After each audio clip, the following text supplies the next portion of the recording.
العالية الرافعة وبعث مقاما محمودا الذي وعدته إنك لا تخلف الميعاد. سبحان الله والحمد لله ولا إله إلا الله والله أكبر. سبحان الله والحمد لله ولا إله إلا الله والله أكبر. سبحان الله والحمد لله ولا إله إلا الله والله أكبر. سبحان الله والحمد لله ولا إله إلا الله والله أكبر. سبحان الله والحمد لله ولا إله إلا الله والله أكبر.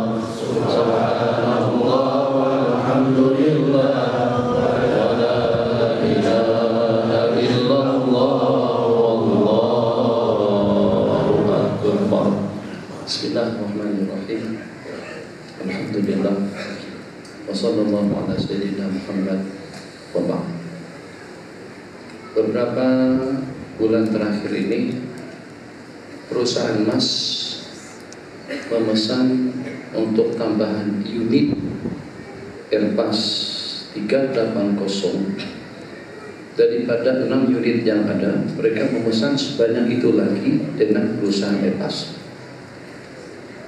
Lion Air memesan Boeing 737 series 900 itu sejumlah tidak kurang daripada 176 unit yang sampai sekarang ini beberapa minggu yang lalu baru menerima unit yang ke-100.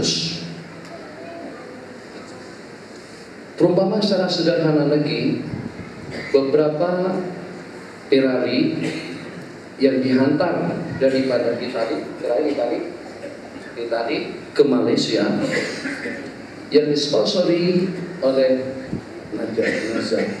Naza sebagai pengedar unggul untuk di Malaysia sejumlah 50 unit. Bukan itu yang saya maksud.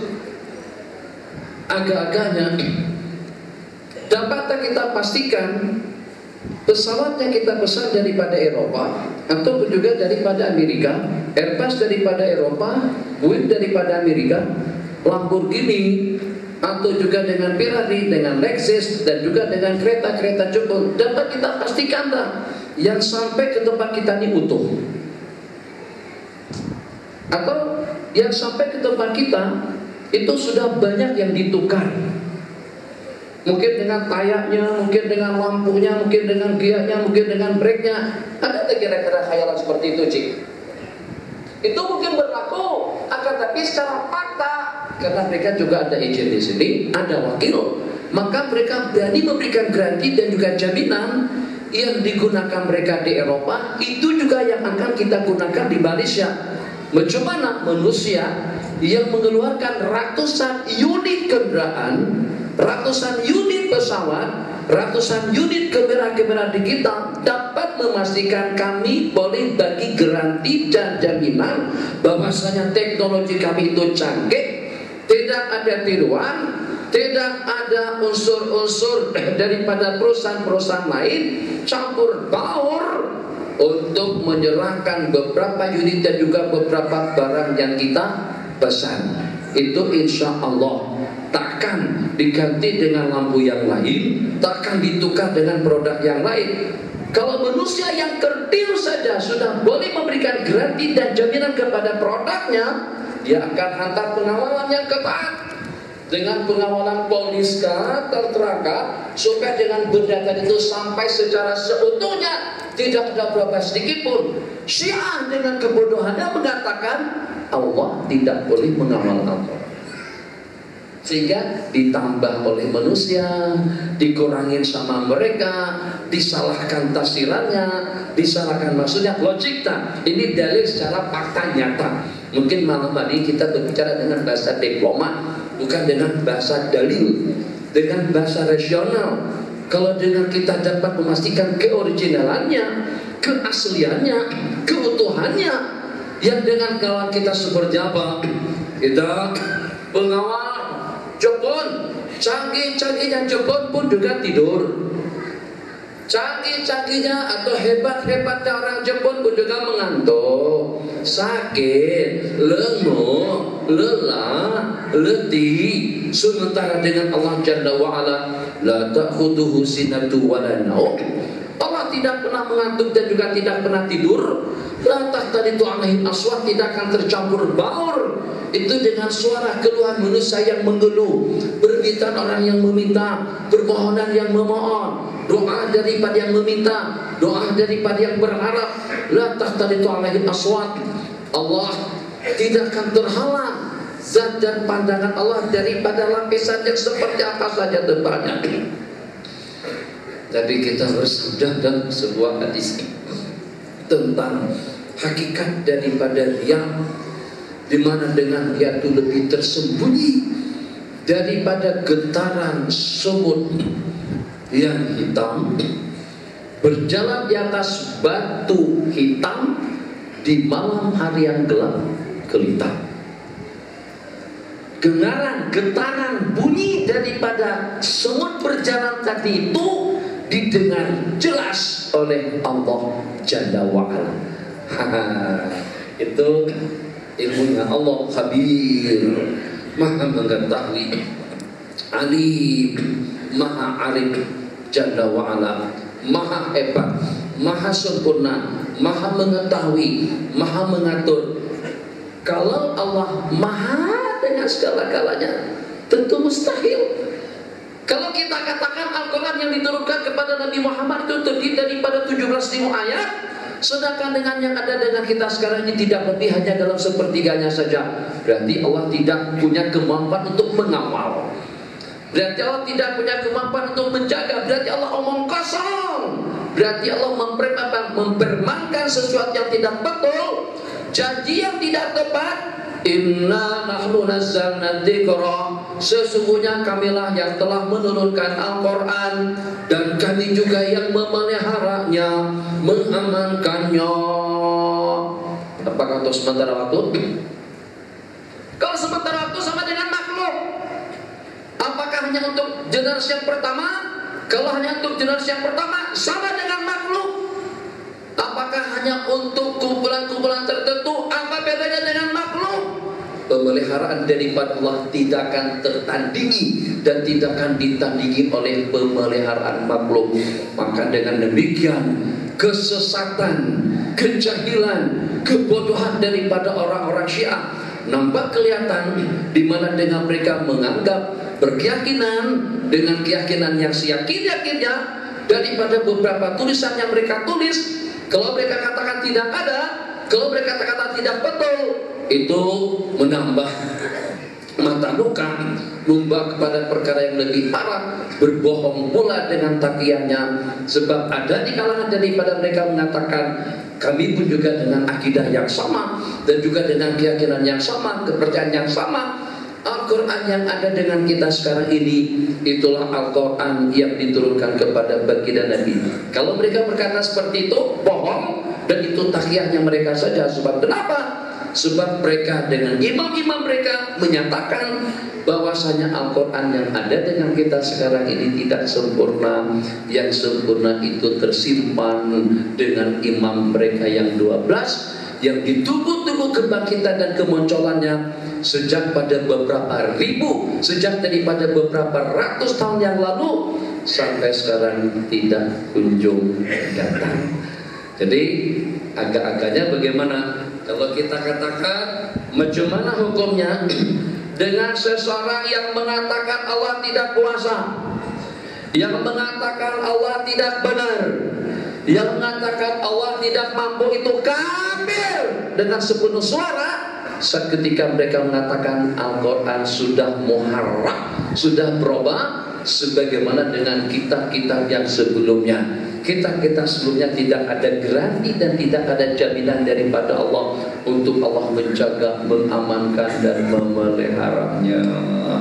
Oke, ini dua sayap kenabian yang dengan baginda Nabi kalau di dunia didampingi oleh Sayyiduna Abi Bakar dan Umar, yang kalau di kalangan para malaikat tapi kita didampingi oleh Mikail, oleh Jibril dan Mikail, sementara dengan keberadaan kita dirinya sebagai Nabi akhir zaman itu dengan 2 sayap dan dengan 2 pendamping, yang pertama dengan Al-Quran dan yang kedua dengan sahabat. Sekarang Syiah sudah berhasil untuk mengotak-atik Al-Quran kita. Gimana kira-kira kalau pada saat mereka berhasil untuk mengotak-atik dan untuk mengatakan Al-Qurannya sudah tidak betul, Al-Qurannya sudah tidak cukup, berarti secara tidak langsung pemikiran-pemikiran yang seperti itu telah berhasil untuk meruntuhkan dan menghancurkan Islam daripada sayap kanannya. Allahu Akbar. Bagaimana dengan sayap kirinya? Masya Allah, tabarakallah. Pernah sampai ke Zayan, pernah belanja di Tesco, pernah tinggal di hotel bintang 5, pernah naik pesawat Airbus 737-330 atau 350, pernah naik Boeing 777 atau juga dengan 747. Jawabannya pernah. Masya Allah. Minta maaf, Mas, MS atau Garuda atau dengan SQ 780 yang akan diberangkatkan ke Jakarta, penerbangan ke Jakarta akan ditangguhkan, akan diterbangkan pada pukul 11 malam nanti. Sepatutnya kita diterbangkan pada pukul 7, tangguh kepada pukul 11, dikarenakan karena dengan pilotnya sedang sakit. Tak ada cerita semacam itu. Bahkan kalau kita tengok sehat, segar-bugar, penumpang semuanya pada tidur, yang 2 orang di depan itu tak pernah tidur. Nah, dengar pilot tidur. Pesawat itu kalau tidak dikendalikan oleh 2 orang pilot, boleh berjalan tak? Boleh berjalan. Tapi sampai kemana? Nah, itu masalahnya. Kalau dengan kita saja, supaya ada keserasiannya. Ini khasnya Kalimantan. Restoran Kalimantan satu-satunya di KL dan tidak ada cawangan. Hanya ada di Shah Alam saja. Kalau saya yang punya restoran, saya tidak akan sembarangan untuk memilih siapa-siapa daripada tukang masak sampai kepada pelayannya, sampai kepada manajernya. Saya akan pilih orang-orang tertentu, sebab itu membawa nama baik Pulau Kalimantan. Saya asal daripada orang Banjar. Ayo, Bek. Apakah kira-kira kita pilih orang-orang yang curang, yang khianat, yang tidak bagus, yang tidak betul? Ini perusahaan-perusahaan kita ini sudah ada nama. Ini dengan hotel, ini Concord Hotel, ini Intercontinental Hotel, ini Hilton Hotel, ini Meridian Hotel. Takkan dengan kita dengan rombongan yang khianat? Takkan dengan kita dengan layanan? Ya Allah, ini tidak layak untuk dikatakan hotel bintang 5. Ini dengan kapitnya gosok, tilangnya bosok, bantalnya kesan daripada liok orang yang tidur. Tak layak untuk dikatakan hotel bintang 5. Ataupun juga dengan pelayan-pelayannya. Sebuah restoran mesti, Masya Allah, tabarakallah, senyum lebar daripada pelayan semuanya. Ada tak pramugari? Pramugari kalau seandainya ada yang kurang cantik atau ada yang tidak cantik, paling dengan Asia saja, karena dia gedekut. Kalau dengan Mas pilih, kalau dengan Lion Air lebih lagi. Boleh buktikan dan boleh pastikan, terbang saja dengan Lion Air. Sekarang Malindo pun juga punya Lion Air. Tengok dengan pramugarinya. Begitu juga dengan pesawat-pesawat, mesti dipilih dan dipilah. Takkan manusia pandai memilih. Allah tidak pandai memilih siapa yang akan menjadi pendamping dan juga dengan staf dan kru baginda Nabi untuk menyampaikan wahyu Allah kepada umat, sehingga sampai dikatakan yang khianat, yang kafir, yang fasik, yang zalim, rebut dunia. Oh, Nanti kalau dengan bahasa rasional pun kita sudah sanggup untuk mematahkan alasan dakwah ada daripada mereka. Sebab itu sudah campur baur tentang urusan Allah Jalla wa'ala yang maha dengan segala-galanya, yang seketika kita diciptakan oleh Allah Jalla wa'ala. Agak-agaknya pada tulang sulbi Nabiullah Adam alaihissalam. Ada di situ Humaini, ada dari situ Rafsanjani, ada Abu Najud, ada siapa Presiden sekarang, ada Syiah, ada semuanya ada. Kenapa bukan mereka yang dipilih Allah untuk menyertai baginda Nabi pada saat itu? Takkan Allah ingin mengecewakan baginda Rasul? Kalau ingin dikecewakan, tidak layak baginda diberikan julukan sebagai Habibullah, Safiyullah, Khairul Anbiya wal Mursalin, Sayyidu waladi Adam, Anal Hashir, Anal Aqib, Ana Ahmad, Ana Muhammad. Oleh salah seorang daripada sahabat kita menukil kumpulan nama-nama daripada baginda Nabi, ternyata terkumpul sejumlah tidak kurang daripada 201 nama baginda. Hebat, Masya Allah, Tabarakallah. Jadi kalau seandainya sebagaimana tuduhan mereka, para sahabat Nabi kita itu berbalik setelah Nabi kita wafat, bahkan khianat pada Nabi kita hidup, kalau sebagaimana yang kalian katakan, berarti Allah tidak tahu, berarti Allah keliru, berarti Allah tidak dapat mengetahui perkara-perkara yang akan berlaku. Kenapa? Karena telah memilihkan calon-calon untuk membawa agama, calon-calon untuk membawa Al-Quran, calon-calon untuk membawa wahyu Allah kepada generasi yang menyusul. Itu di kalangan orang-orang yang khianat. Insya Allah kita saja boleh mengamat. Kita akan tertiup dulu kan? Insya Allah lah, Bang Hafiz. Kalau kita buka restoran tadi itu, saya akan seleksi secantik-cantiknya. Saya akan pilih ini untuk dunia kita sekarang lah, bukan dunia hukum, tidak, ini kita dunia modern. Saya akan beli 10 orang perempuan cantik yang dengan senyumannya boleh menarik pelanggan yang di restoran sana itu datang kemari. Kita sudah kaki restoran Padang, kaki restoran Padang. Setiap kali kita buat teman-teman kita makan di restoran Padang, restoran Padang, restoran Padang, maka dengan restoran Kalimantan yang baru tadi itu akan memilih pegawai dan staf-stafnya yang dengan salah satu daripada mereka mampu untuk menarik kegemaran, keinginan daripada pelanggan-pelanggan baru dan mampu untuk mengekalkan pelanggan-pelanggan lama sehingga sampai ujung slogan alaiha nahya wa alaiha namut wa biha nub'atsu insyaallah pada restoran yang berkenaan. Itu saya seleksi bagaimana supaya coba terbang dengan Lion Air yang jenis domestik. Pilotnya kadang-kadang pada turun darat terperanjat, kita selalu Allahu Akbar sampai menjerit seperti itu, terperanjat. Betul Be? Betul Be? Betul. Itu saja nilainya. Kalau hitung rasa ketakutan kita dari itu dengan duit, mungkin 500.000, 600.000 rupiah atau dalam 200 RM. Beli tiket emas dengan beli tiket pesawat Lion Air, Jatayu dan yang sejenisnya, tapi yang domestik. Saya tidak katakan semuanya, tapi ada sebagian pilot masih muda lagi, masih belum terlatih, mungkin terbang hanya dalam ratusan jam saja. Itu kalau pada tuh mendaratnya cukup merisaukan. Pusat masih goyang lagi, pegang.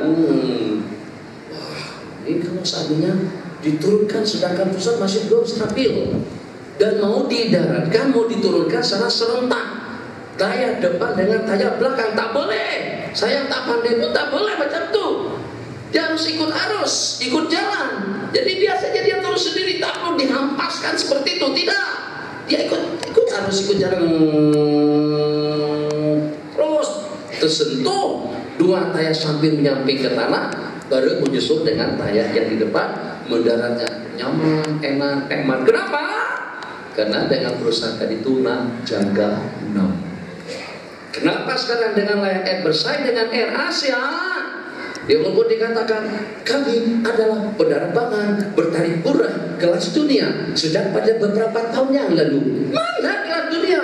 Banyak tiket Air Asia yang lebih mahal daripada tiket-tiket yang lain. Tak kisahlah. Tapi ternyata sekarang bersaing dengan Malindo.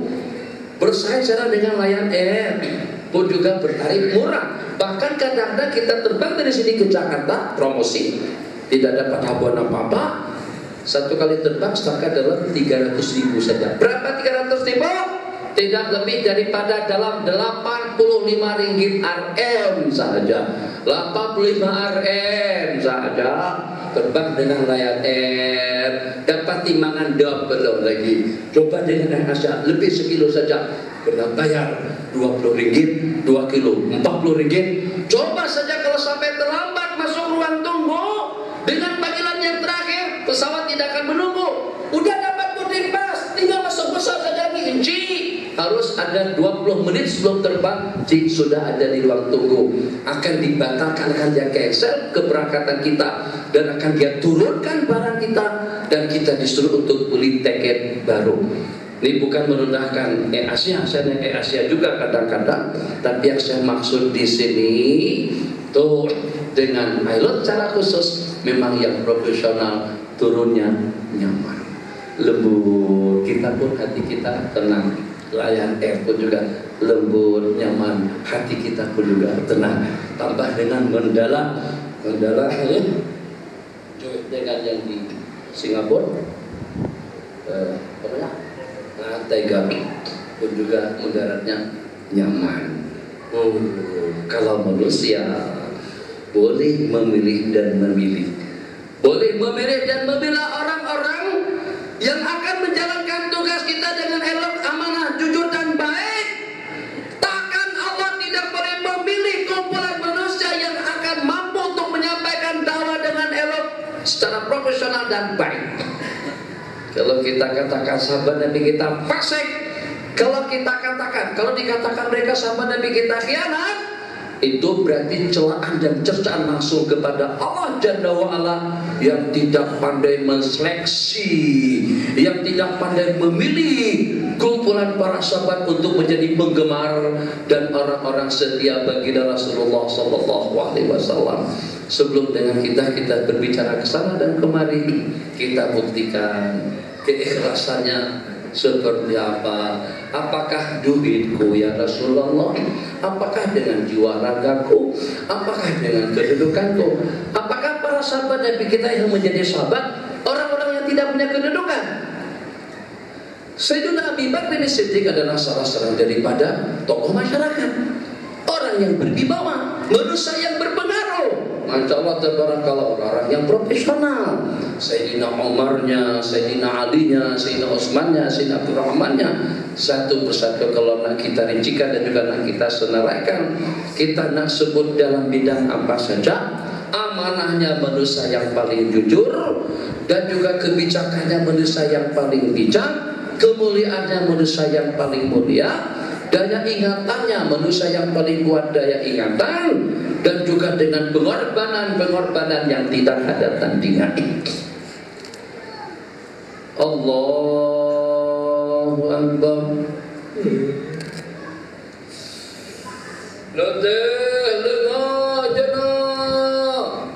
Boleh dipastikan santri yang setia dengan syekh dan juga dengan guru murabinya sudah dalam berapa kali pada saat dengan syekhnya bangun melaksanakan salat tahajud dengan santri tadi itu tidak bangun. Para sahabat Nabi dalam keadaan yang seperti apapun, letihnya, lenguhnya, jenuhnya, sehingga kalau pada saat Nabi kita bangkit di tengah malam pun ramai yang bangun. Tuh kesetiaan yang seperti apa? Belum Nabi kita berencana, belum Nabi kita bercakap, belum Nabi kita bibirkan. Hanya keinginan hati semata-mata. Sudah ada yang terpirasat untuk mengabulkan hasrat keinginan daripada baginda. Nabi kita kata, ngapain lo dari sini? Ngapain lo datang ke sini? Itu bahasanya. Nabi kita cakap orang Jakarta Betawi. Ngapain lo datang ke sini? awak nak ke sini, awak datang ke sini untuk apa? Jadi kata Sayyidina Sa'd bin Abi Waqqas, untuk menjaga dan untuk menjadi berdikatmu, pengawalmu ya Rasulullah. Yang sebelumnya Nabi kita sudah teringin dalam hati nikmatnya rasa aman dan tentram aku kalau aku mempunyai pengawal pribadi. Kalau seandainya ada orang yang mengawal aku, ternyata keinginan baginda tadi itu sudah dapat dikesan oleh radar, daya ingatan, daya kemampuan, pandangan mata hati dan batin salah seorang sahabat yang sehingga tak perlu Nabi kita bercakap, ternyata dengan sahabat tadi itu sudah menyiapkan diri untuk menjadi pendamping dan bodyguard Sayyiduna Rasulullah sallallahu alaihi wasallam. Tadi saya ceritakan kita berhenti pada pukul 9.30. Dua sayap yang terpenting, Quran dengan sahabat. Quran tadi sudah kita jelaskan, menurut mereka Quran kita tidak cukup. Berarti kalau macam itu, tanya kembali kepada mereka, di dalam Al-Qurannya antum itu, antum dengan Al-Quran yang kami baca sekarang ini betul tak? Kata mereka betul, tapi itu tidak cukup. Bagaimana dengan surah Alif Lam Mim atau dengan surah Baqarah? Ada perubahan? Tidak ada. Bagaimana bunyinya? Dzalikal kitabul la raiba fihi hudal lil muttaqin. Itu adalah kitab yang tidak diragukan lagi, bimbingan petunjuk kepada orang-orang yang bertakwa, hudan lil muttaqin. Apakah Al-Quran akan menjadi hidayah, petunjuk, pemandu dan pembimbing umat kalau pada saat dengan Al-Qurannya tidak cukup? Pikir, minta maaf sih, kita tak boleh menyampaikan secara lengkap sebab dengan Al-Qurannya tidak cukup. Kalau macam itu, kebangkitan Nabi akhir zaman dan juga dengan Al-Quran yang Allah turunkan kepada kita tidak lagi untuk membimbing kita, justru untuk menyesatkan kita. Kenapa? Sebab dengan pedomannya tidak cukup. Itu menurut keyakinan mereka. Kalau kita tak, kita Al-Quran dipelihara Allah, diamankan Allah, dijaga Allah. Tidak ada unsur manusiawi yang sanggup untuk mencampur dan juga untuk merubahnya. Ya Allah ya Arhamar Rahimin. Tadi dengan perumpamaan yang saya sebut, untuk menjaga keutuhan satu produk saja perusahaan mampu untuk menjaga dan juga untuk mengamankan kualiti dan juga dengan kecanggihannya. Lebih-lebih lagi dengan Allah yang menurunkan Al-Quran yang akan menjadi pedoman hidup untuk manusia daripada generasi kepada generasi sampai kepada hari kiamat nanti. Kemudian dengan syarat yang kedua itulah dengan para sahabat Rasulullah sallallahu alaihi wasallam yang paling menentukan dan yang paling menonjol dengan segala-galanya selain daripada ikhlas, sabar, khasyah, tadallul, tawadhu, adil, bijak, itu adalah pengorbanan. Semuanya bergantung pada pengorbanan. Lagu Roma Irama. Tanpa pengorbanan tidak akan jadi. Nak buat rumah ada pengorbanan, nak kawin harus ada pengorbanan, nak tambah bini harus ada pengorbanan, nak tambah anak pun juga harus ada pengorbanan. Sekarang anak sudah 8, tapi teringin nak punya anak 4 lagi. Gimana caranya? Nak tambah istri banyak pengorbanan dan juga banyak benda yang kita kena pikir.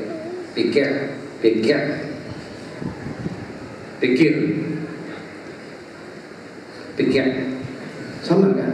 Contoh kan? Ayam. Oke, sama. Jadi buat lagu mana? Kita sudah punya anak 4, target kita 12. Paling 3 target kita 11. Sebab kita punya cadangan untuk ke-11-nya ke datang. Kiparnya anak, backnya anak, penyerangnya anak, tengahnya pun juga semuanya anak. Satu ke-11-an berangkat. Masya Allah, tabarakallah, kita sebagai pelatihnya. Allah dah karuniakan 8 orang anak laki-laki, tinggal 3 orang saja lagi genap ke-11-an kita. Tapi kita pada masa usia 50-60-an. Nak tambah istri, banyak benda yang kita kena buat. Banyak benda diantaranya pergi mahkamah untuk mendapatkan restu dari setiap pertama, dan itu seperti mustahil. menggantung harapan kepada perkara yang tidak boleh diharapkan. Cerita panjang kita tempoh hari kan ingat. Seorang laki-laki yang hidupnya mesra, hidupnya bahagia, hidupnya sangat-sangat harmonis sekali dengan pasangannya. Tidak ada duanya seperti pinang dibelah kacip atau dibelah dua. Kumpulan pasangan yang sangat-sangat ideal, yang pada satu ketika dengan suami dari rumah sepertinya berubah total daripada kehidupan yang sebelumnya. Sang istri bertanya, "Abang, kenapa? Ada apa? Kenapa abang nampak kelihatan bingung? Kenapa abang kelihatan sedih? Kenapa abang kelihatan tidak ada semangat, tidak ada mood? Tak ada apa-apa. Abang sehat, abang tak ada masalah, tak ada problem.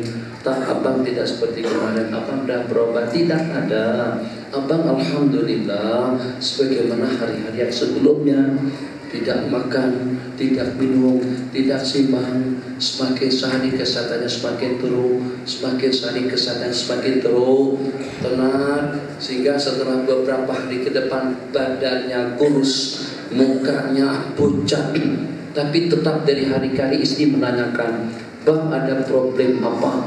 Ada masalah apa yang sedang abang hadapi? Cobalah curhat, cobalah kongsikan dan ceritakan hakikat yang sebenarnya kepadaku.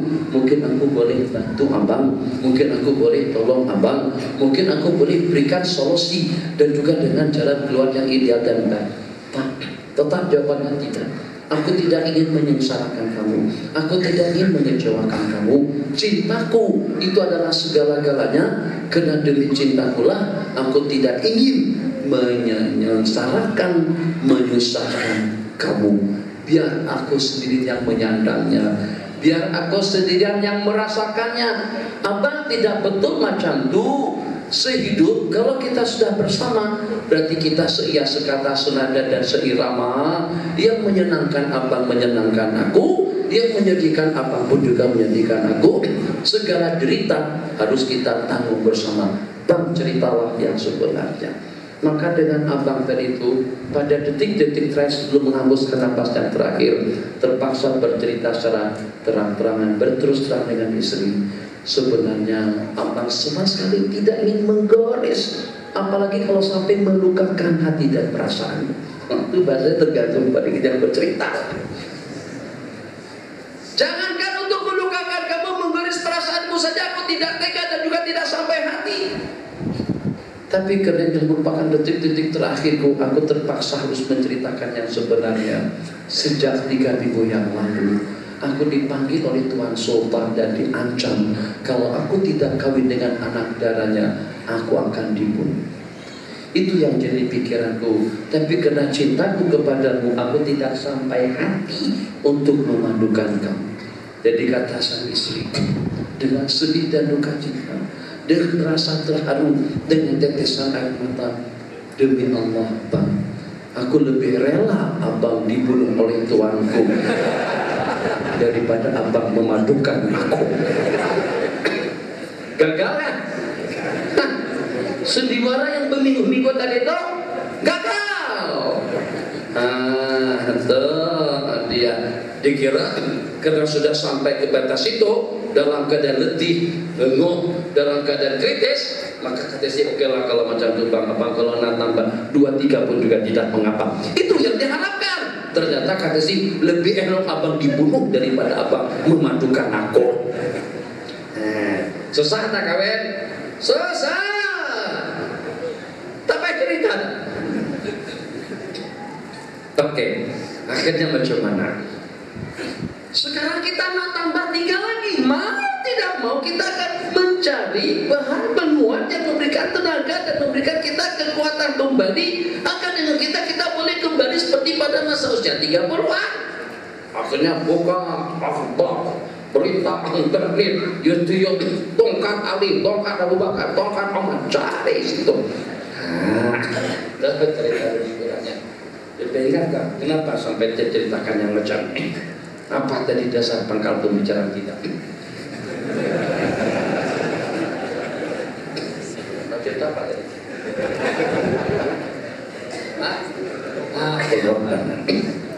Oke. Pengorbanan, Masya Allah, tabarakallah. Jadi tak kisah abang kena tsunami robek supaya boleh mampu untuk berikan yang fresh kepada pasangannya. Tak kisah. Nah yuk, pemuda dan doa supaya boleh bagi kekuatan.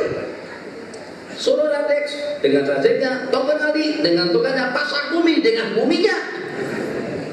Katanya madu Arab Yaman, tak kisah. Campur dengan telur ayam kampung, tambah dengan madu Arab ini, tambah dengan apa lagi? Dengan lemak kambing muda. Aduk lagi jamu, tak kisah. Kapsul, tak kisah. Yang hijau, biogra, tak kisah. Semuanya, kenapa? Agar kita boleh mendapatkan keturunan kembali kita pengorbanan. Bagaimana pengorbanan daripada sahabat? Pengorbanan daripada sahabat tanpa ada kepentingan duniawi. Tulus ikhlas karena Allah. Kalau Allah telah menghitab mereka dengan bahasa kuntum, kalian adalah semulia-mulia umat. Memang betul-betul tidak ada manusia yang menandingi para sahabat. Kita sentuh salah satunya saja, pengorbanan. Masya Allah, tabarakallah. Tadi siang kita di masjid Syahalam, pengorbanan daripada dua orang sahabat, Sayyidina Sa'ad bin Abi Waqqas dengan Sayyidina Abdullah bin Jahash. Pengorbanan daripada Sayyidina Sa'ad bin Rabi', pengorbanan daripada Sayyidina Talha bin Ubaidillah, pengorbanan daripada Sayyidina Khalid bin Walid, pengorbanan daripada Sayyidina Abu Hurairah, pengorbanan daripada Sayyidina Abdullah bin Maktum. Bayangkan manusia yang buta tapi pernah mengambil alih tugas kenabian sebagai khalifah dalam beberapa kali peperangan baginda Nabi. Berarti beliau hebat sehingga sampai Nabi kita mempercayakan kepada Sayyidina Abdullah bin Maktum untuk menjadi khalifah Nabi saat ketika Nabi kita berada di medan perang. Dikatakan dengan jasa Sayyidina Talha bin Ubaidillah, salah satu daripada 10 orang sahabat yang telah mendapatkan jaminan surga. Itu tidak ada ukuran 2 jari yang tanpa ada kesan parut. Pedangnya kah, tombaknya kah, businya kah, panahnya kah, atau juga dengan senjata-senjata tajam lainnya. Sayyidina Khalid bin Walid pada detik-detik terakhir beliau menangis. Badan daripada sahabat kebal tidak ada yang polos. Tengok kalau kita buka tangan kita, ukuran dalam berapa cm saja daripada penggelangan sampai ke siku. Kira-kira kesan apa yang terkesan di tangan saya ini? Mungkin kena pengajian, mungkin kena pada waktu di Mekah, mungkin pada waktu di Mesir, mungkin pada waktu berdakwah di sini. Ada tak pernah terpukul? Bukan kita tak cari yang benda-benda semacam itu. Ini sekedar pertanyaan saja. Tidak ada. Alhamdulillah meninggal dunia tuh guru, kiai, maulana, habib malas. Tidak ada kesan. Kalau ada itu kena dioprit, kalau ada itu dengan cucukan, kalau ada itu kena penyakit. Tapi pengorbanan demi agama itu belum pernah berlaku. Sementara dengan para sahabat baginda Rasulullah SAW sampai tidak ada bagian yang lolos daripada anggota tubuh mereka. Pengorbanan daripada sahabat. Ada di antara daripada mereka yang minta dilemparkan daripada ujung mata tombak yang terbesar untuk masuk ke dalam istana. Sebab sejak berhari-hari, berminggu-minggu mereka tidak berhasil untuk membuka pintu gerbang istana tersebut dengan pengawalan yang ketat dan juga dengan dihujani senjata tajam, panah dan tombak daripada atas. Serangan demi serangan itu gagal. Kalau mereka tidak berjaya untuk membuka pintu gerbang tersebut, maka kekalahan tentu dengan kemenangan tidak akan dapat diraih.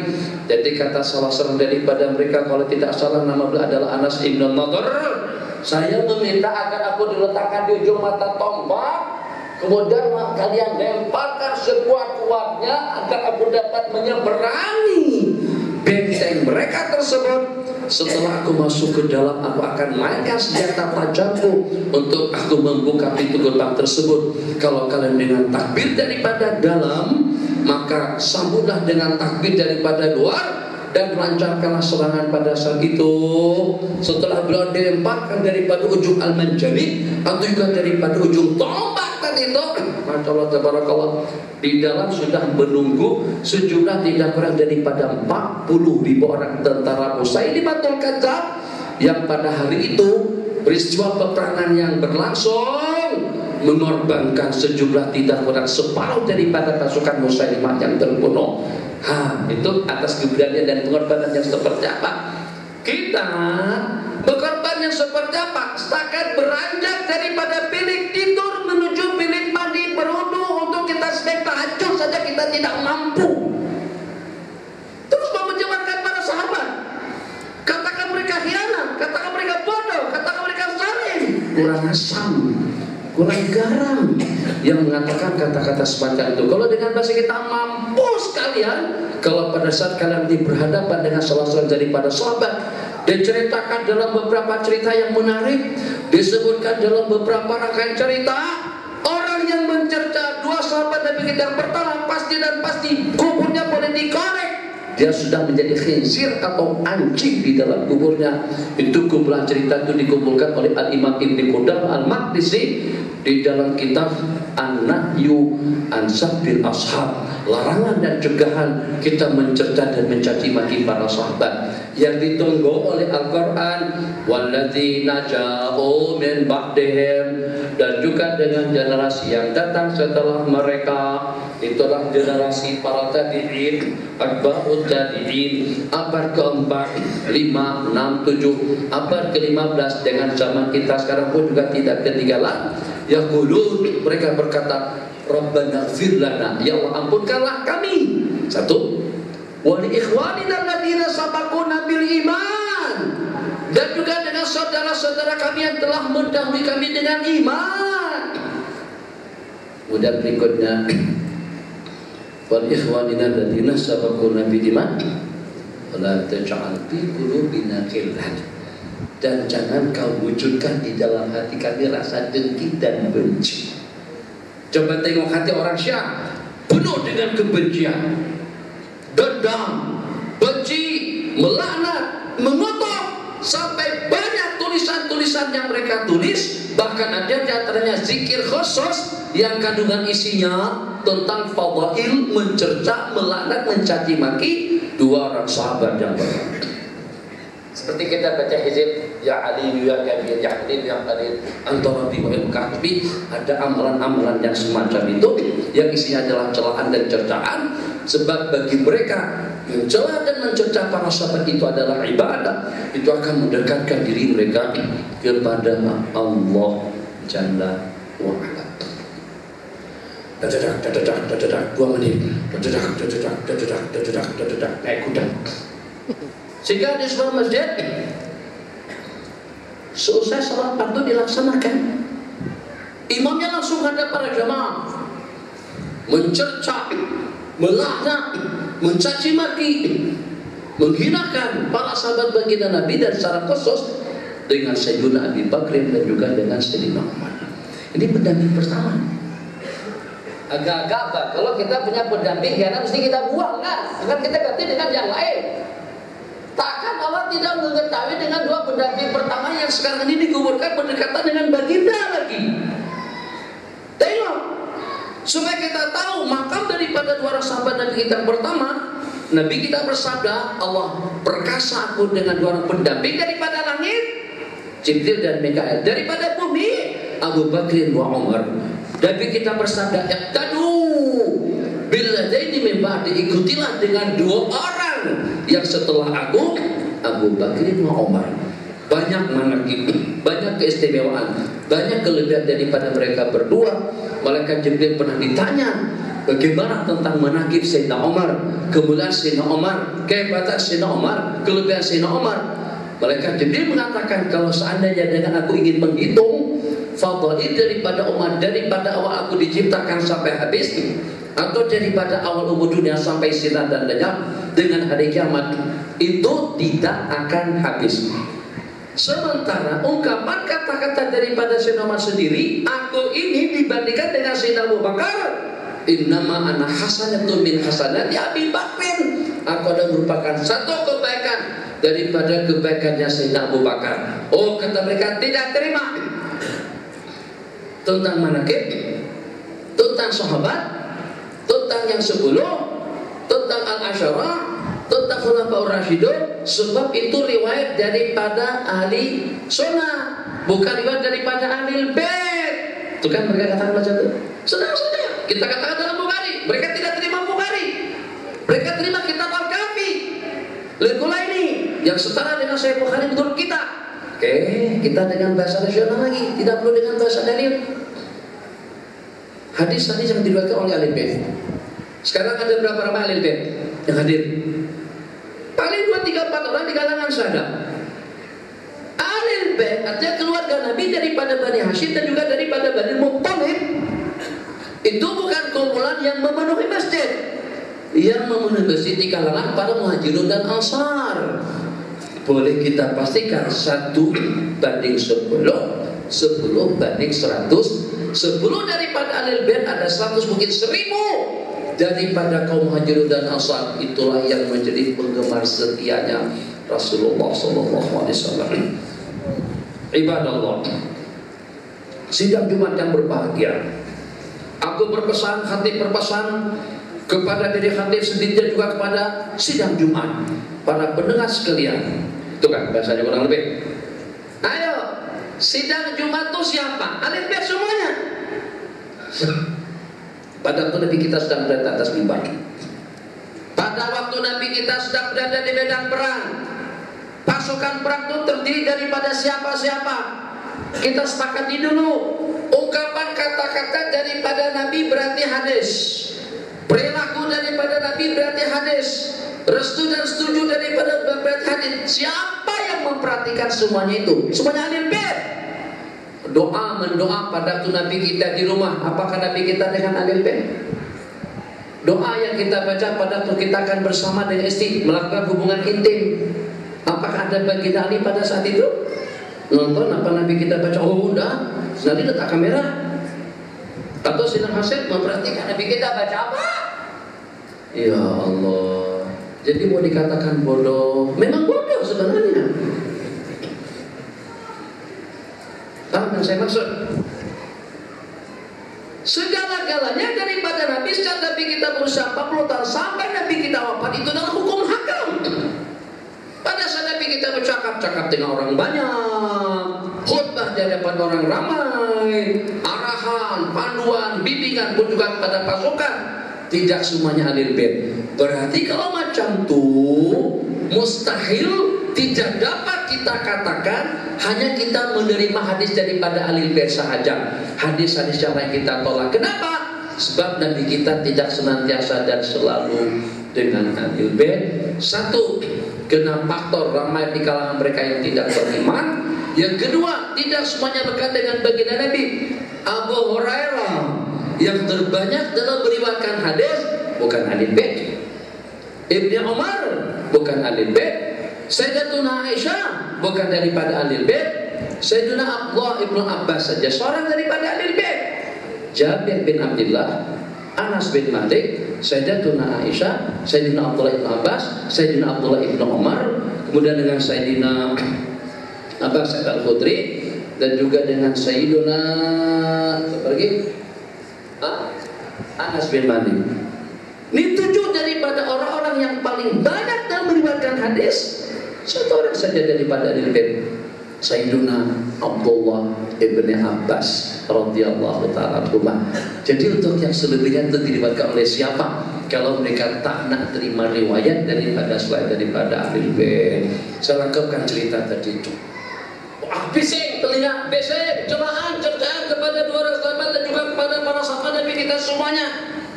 Setahun kemudian singgah lagi di masjid yang berkenaan. Saya singgah ke masjid itu, masyaallah, alhamdulillah, sallallahu alaihi Muhammad. Bagaimana dengan kita tidak menyanjung dan tidak memuliakan para sahabat Nabi dengan pengorbanan mereka, kesulitan daripada mereka tadi di IQ berbicara tentang halal, haram, syubhat mengenai makanan. Ada tak kira-kira di kalangan kita sekarang kalau pada itu dengan kita termakan dengan sajian yang kita ragu, terus dengan kita masukkan telunjuk tangan ke tenggorokan kita untuk kita muntahkan sisi perut? Ada tawar semacam itu. agak kurang lapar nih. Di kambing Australia kah? Dari Jepun kah? Dari Amerika kah? Jangan tanya, kambing lah. Nanti menyusahkan kita kalau kambingnya haram bagaimana? Tadi dia makan nasi mati. Ini nasi mati nih. Asap bungkus keluar akibat kalau panas, fresh, enak, nyaman, besar. Baunya saja sudah harum, nyaman. Apalagi kalau dengan rasanya. Kambingnya dari mana? Tak payah tanya, makan. Warnanya para sahabat sebelum makan tanya dulu. Kemakan karena lapar, secara tidak disengaja. Lepas makan kata hamba saya Sayyidina Abi Bakar, kan biasanya tuanku sebelum makan tanya dulu, kenapa tadi langsung dimakan? Memangnya kenapa? Itu sajian makanan, saya gunakan duit saya yang saya perolehi daripada performaan. Itu jawabannya. Sayyidina Abu Bakar bukan kemakan nasi, keminum air susu. Segelas air susu yang diminum tadi itu beliau muntahkan. Masukkan tangan, beliau goyang jalan, sampai sampai keluar mutangin.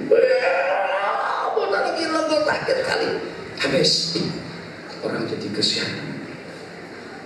Pertama tidak disengaja. Kemudian yang kedua tidak diketahui tentang hakikat yang diminum itu datangnya daripada mana. Dan yang terjadi itu juga bukan beliau. Jadi pada saat itu kata mereka, kenapa semua itu kalian tidak lakukan? Jadi kata Sayyidina Abu Bakar, kalau seandainya masih tersisa saja setetes daripada air susu tadi itu, dan dia tidak akan keluar kecuali dengan menghembuskan napas yang terakhir, aku lebih rela menghembuskan napas yang terakhir, lebih rela mati daripada setetes air susu subuhan tersebut ada di dalam perutku. Ada tak warak yang semacam itu? Warak ada warik saja. Warik itu bahasa Kalimantan artinya kerang. Barakallah. Jelas-jelas itu haram, jelas-jelas itu uang rakyat, jelas-jelas itu subuhan, jelas-jelas itu riba, itu kita ambil. Itu keadaan generasi kita sekarang. Sanjung, puji. Sayyidina Abu Bakar, Sayyidina Umar, Sayyidina Abu Hurairah, pengorbanannya, warnanya, zuhurnya. Makanya agak terasa peles. Tak percaya tengok keadaan yang berlaku.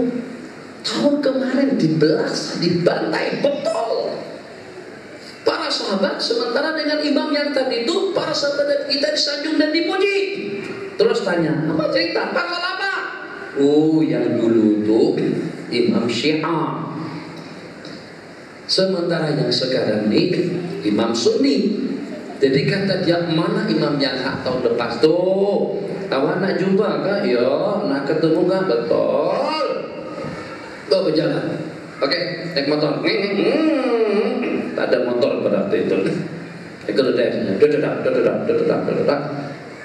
Sampai ke sebuah rumah, pintu rumah dibuka, di dalamnya ada terdapat seekor anjing. Awak boleh tanya siapa anjing? Jadi kata dia, awakkah yang jadi imam tahun lepas, yang mencerca dan yang mencaci maki para sahabat, khususnya Sayyidina Abu Bakar dan juga dengan Sayyidina Umar? Dia anggukan kepalanya, iya, udah Allah robak menjadi kepada anjing. Saya tidak bersumpah, tapi boleh dipastikan, coba dikorek kembali kubur-kubur orang Syiah yang memang benaran membenci para sahabat-sahabat Rasul, kumpulan manusia yang paling mulia. Ya ayyuhalladzina amanu, wahai orang-orang yang beriman. Al-Quran mengatakan mereka orang-orang yang beriman. Mereka mengatakan sahabat dari kita kafir, fasik atau juga khianat. Korek kubur mereka. Bagaimana keadaan di dalam kuburnya? Insya Allah seperti yang diceritakan oleh Ibnu Qudamah Al-Maqdisi, Anda akan saksikan ya imam khinzir ataupun juga anjing, atau dengan makhluk yang sudah berubah daripada asal manusia. Allah Maha mengetahui, Allah Maha kuasa, Allah Maha bijak, dan juga Allah Maha menata. Takkan tidak mengecewakan, takkan Allah mengecewakan sang kekasihnya. Kita saja berusaha untuk tidak mengecewakan atasan kita, dan kita tidak akan mengecewakan anak menantu kita atau anak kandung kita. Takkan Allah kecewakan baginda sehingga dengan berkelilingi dengan kumpulan-kumpulan yang khianat, yang tidak setia kepada baginda. Hada wabillahi taufiq.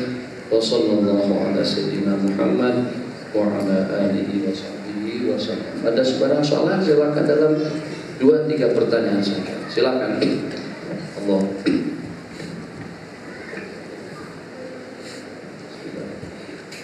Jadi demikianlah kuliah yang saya rasa begitu padat. Bagaimana bermula daripada kronologi, tunggu kita menceritakan apabila Allah Subhanahu Wa Taala memutuskan sebaik-baik manusia itu Nabi, pasti yang berada di kelilingnya adalah orang-orang yang baik juga. Jadi mustahillah Nabi itu baik, tetapi Aisyah, isteri Nabi, Ummahatul Mukminin, boleh jadi tak baik yang mendampingi Rasulullah SAW. Jadi tuan-tuan ada soalan ya? Bismillah. Assalamualaikum warahmatullahi wabarakatuh.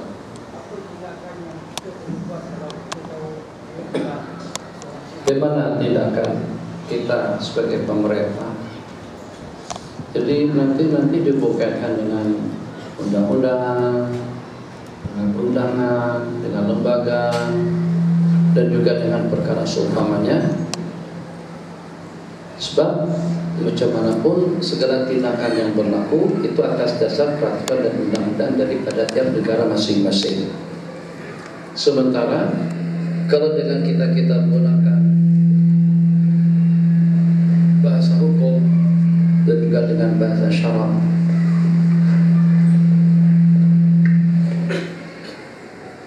maka dengan bahasa pengkafiran kita tidak mengatakan kafir kepada semua firqah dan juga kepada semua kumpulan Syiah yang ada di dunia. Akan tetapi pengkafiran tersebut itu bukan dari zaman atau detik waktu kita sekarang, akan tetapi sejak daripada beberapa abad yang lalu, sejak daripada zaman Imam Ibn Taimiyah dan juga dengan generasi yang berikutnya terhadap Syiah yang melampau, yang menuhankan baginda Ali itu justru dengan sinari sendiri yang membakar mereka hidup-hidup. Jadi Syiah, kumpulan Rawafid atau Imamiyah seperti dengan Syiah Iran sekarang ini, Syiah yang melampau, yang mengkafirkan, mencerca dan mencaci maki para sahabat, itu berarti mereka menolak Al-Quran dan juga dengan isi dan kandungannya. Sebab Al-Quran menyanjung dan memuji mereka. Orang yang menjebak para sahabat berarti tidak percaya dengan sanjungan dan pujian Al-Quran. Yang tidak percaya Al-Quran, jangankan secara total satu huruf saja daripada Al-Quran itu dianggap kafir. Satu. Begitulah juga halnya dengan mencerca dan mencaci maki para sahabat. Tadi dengan Al-Qurannya, mengingkari Al-Quran satu huruf atau dengan menambahkannya sehuruf sekalipun, itu sudah dikatakan murtad. Begitu juga dengan orang yang mencerca dan yang mencaci maki para sahabat secara sharih dan jelas. Kenapa? Sebab pada saat sahabat dicerca dan dicaci maki secara langsung, berarti dia tidak percaya dengan ulasan, sanjungan dan pujian daripada Al-Quran terhadap mereka. والسابقون الأولون من المهاجرين والأنصار, dan kumpulan yang terdahulu dan yang pertama di kalangan para muhajirin dan ansar. Itu siapa yang dimaksudkan? Itu bukan kita, bukan Iran, bukan Irak, bukan Lebanon atau Libanon, bukan juga dengan negara-negara Arab lainnya. As-sabiqun al-awwalun sudah dijelaskan oleh Al-Quran daripada muhajirin dan ansar. Bagaimana Al-Quran sanjung dan puji mereka, sedangkan mereka sudah berubah atau akan berubah. Itu menunjukkan Allah ghairu alim. Yang mengatakan Allah tidak tahu, yang kata Allah tidak dapat mengaman kejadian yang akan berlaku, itu berarti kafir. Bagaimana dengan tindakan kita? Tindakan kita ikut pada posisinya masing-masing. Kalau guru saya buat, sangat pecat. Kalau seandainya tinggal di kampung kami, saya dengan atas nama warga kampung, warga masyarakat, dan juga atas nama DO atau atas nama ketua masyarakat, karena kan usia warga itu kalau dengan tindakan yang berada di bawah wewenang kita. Sementara sebagaimana saya katakan tadi, tiap negara ada undang-undang juga ada aturannya.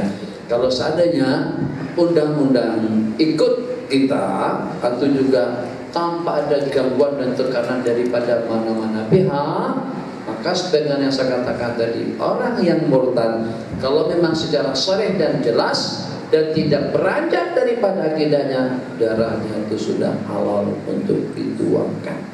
Itu tapi tidak semua Syiah kita katakan semacam itu, tapi ba'da al-istitadah dan juga ba'da tabayyun, kita tabayyun dan kita pastikan terlebih dahulu. Yang lain,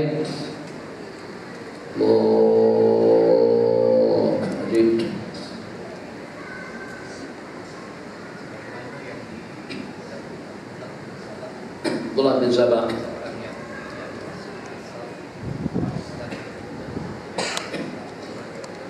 Ya.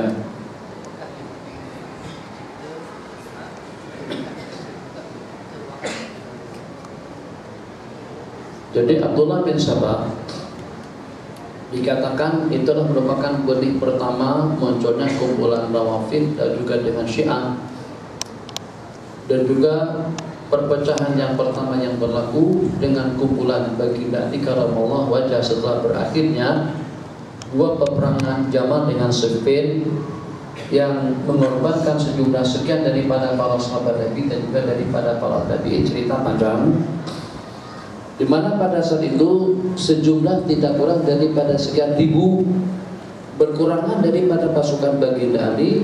Maka dengan Sayyidina Abdullah bin Abbas ingin mengadakan perbuatan dan perbincangan dengan mereka, mudzakarah, untuk menghilangkan syubhat-syubhat atau dalil-dalil yang tidak pasti agar dengan mereka kembali kepada kebenaran.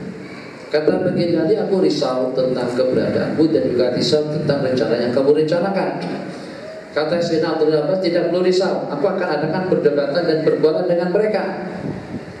Maka pada saat perbincangan berlangsung, Sayyidina Abdullah bin Abbas menanyakan kepada mereka, yang saya baca jumlah bilangan mereka tidak kurang daripada dalam 20.000 orang.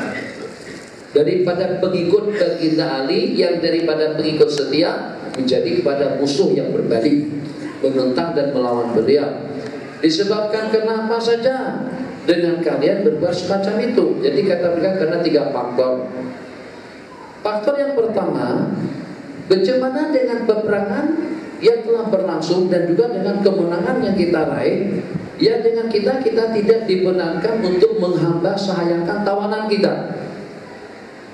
Kemudian yang kedua, kita tidak restu kalau pada saat yang menghakimi kita itu adalah manusia. Kita punya hukum itulah daripada Al-Quran. La hukma illa lillah.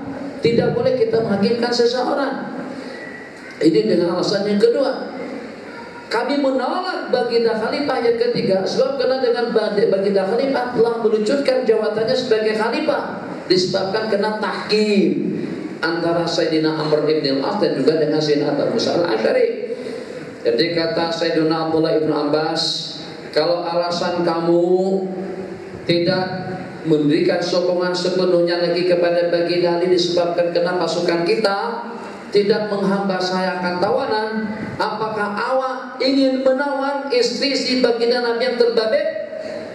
Ingin menjadikan hamba saya kepada Sayyidatuna Aisyah? Tidakkah mereka itu merupakan ummahatukum wa azwajuhu ummahatukum, dan istri si Baginda itu adalah laksana ibu-ibu kandung kalian? Kalau itu yang kalian inginkan, kalian berarti murtad dan kafir karena kalian ingin menghinakan istri si Baginda dan juga ingin menghamba sahayakan mereka. Bagaimana? Angkur, lenyap alasan yang pertama tadi itu dengan dimutakarakan dan didebat oleh Sayyidina Abdullah ibn Abbas. Yang kedua, la hukma illa lillah. Kita tidak menerima hukum kecuali daripada Allah. Sementara dengan kita telah menghakimkan 2 orang daripada sahabat, satu Sayyidina Amr ibn al-As, yang kedua Sayyidina Abu Musa al-Asy'ari.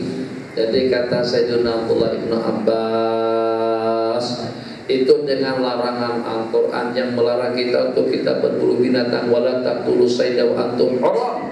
Faman qatalahu minkum muta'ammidan fajazaa'u mithlu ma qatala minan na'am yahkumu bihi dawa adlin minkum Sesiapa saja yang memburu binatang, maka dia diwajibkan untuk membayar, dan membayar tebusan sebesar ukuran binatang yang dibunuhnya, yang telah diputuskan oleh 2 orang hakim mukmin.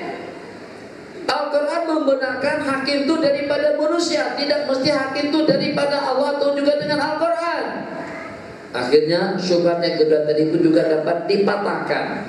Yang ketiga, Baginda ini telah meluncurkan jawatan beliau sebagai khalifah. Jadi kata Sayyidina Abdullah bin Abbas, tidak pernah tahukah dalam rangkaian sejarah pada masa perjanjian Sulhul Hudaybiyah, di sana dengan ditulis hada ahdun hada ma'ahida bihi, ini adalah perjanjian daripada Muhammad Rasulullah kepada tokoh-tokoh Quraisy. Jadi kata orang-orang Quraisy, jangan ditulis Rasulullah.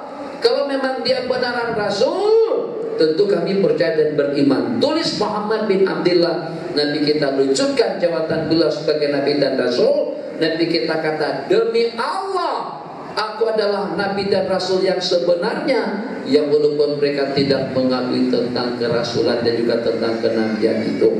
Berarti boleh-boleh saja dengan kita meluncurkan ini daripada jawatan. Ini benih pertama yang dipengaruhi. Jadi daripada 40.000 tadi itu atau 20.000, dikatakan hanya tersisa 4.000 saja bertahan dengan ideologinya, yang selebihnya kembali kepada pahaman ahli sunnah wal jamaah. Maka saat ketika Abdullah bin Sabah dengan beberapa wahyu posok syaitani yang ditaburkan dan diserapkan kepada pemikiran-pemikiran mereka tadi itu, dan juga di kalangan kumpulan lainnya tentang wisayatu Sayyidina Ali, Sayyidina Ali yang lebih berhak untuk menjadi Nabi, Sayyidina Ali lah yang mendapatkan wasiat, tentang Al-Quran yang tidak cukup, banyak lagi perkara-perkara yang diasuh oleh Syiah pada saat itu dan juga sekarang ini. Jadi kalau dikatakan Abdullah bin Sabah sebagai dalangnya, itu memang ada betulnya, di mana dengan Abdullah bin Sabah dan juga dengan kumpulan daripada majusi yang dengan mereka dapat membuktikan dan menyaksikan api mereka yang terpadamkan pada hari kebangkitan dan kelahiran, pada hari kelahiran baginda Nabi SAW. Kalau ada di kalangan mereka yang masuk Islam, tapi tetap saja dengan menyimpan perasaan dendam kepada dakwah dan juga kepada Islam itu sendiri. Sementara nak dikaitkan dengan Wahabi yang dikaitkan oleh ulama, Nabi kita bersabda, sesungguhnya akan muncul nanti 2 tanduk syaitan. Jadi di situ ikut penafsiran sebagian daripada ulama. Tanduk syaitan yang pertama itu adalah Musailimatul Kadzdzab, dan yang kedua ditakwilkan oleh ulama itu dengan Muhammad bin Abdul Wahab.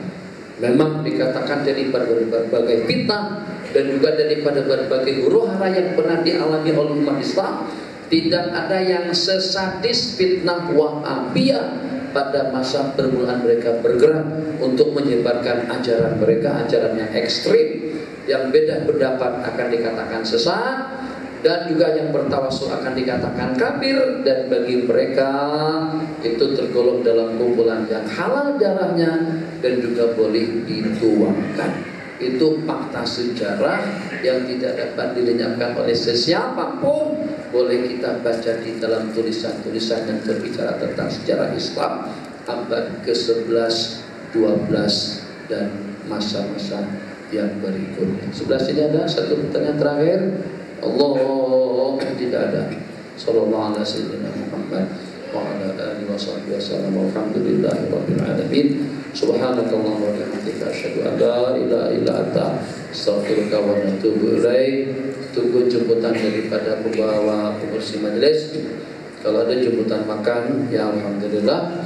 Kalau tidak ada jemputan, maka semuanya dijemput untuk mencicipi dan menikmati hidangan makanan yang sudah tersajikan di restoran-restoran yang ada di sekitar Kota Warisan, dan jangan lupa bayar sebelum tadi.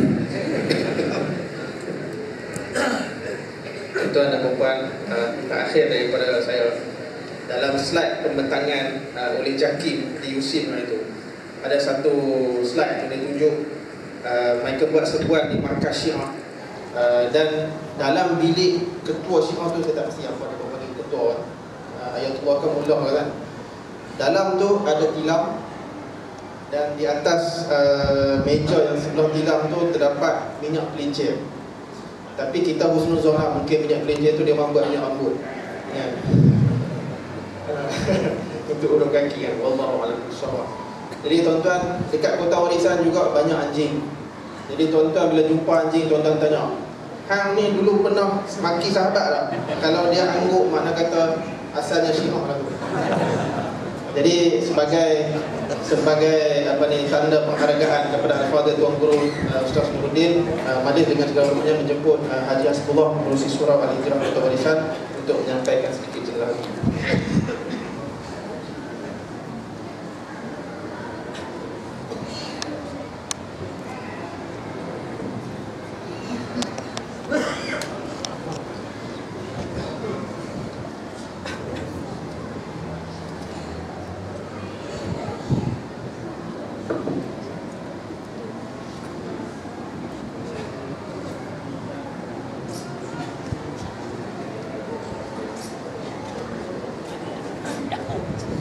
Sedikit makluman kepada tuan-tuan dan puan.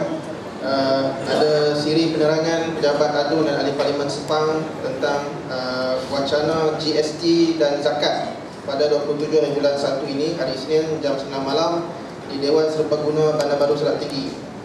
Panel forum ataupun wacana tersebut ialah Al-Fadhil Ustaz Zaharuddin Muhammad dan juga saudara Syahir Sulaiman. Jadi tuan-tuan dan puan bolehlah yang terpanggil untuk hadir.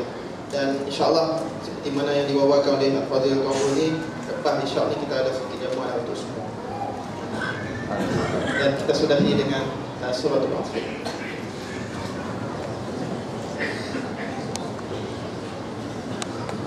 Assalamualaikum warahmatullahi wabarakatuh.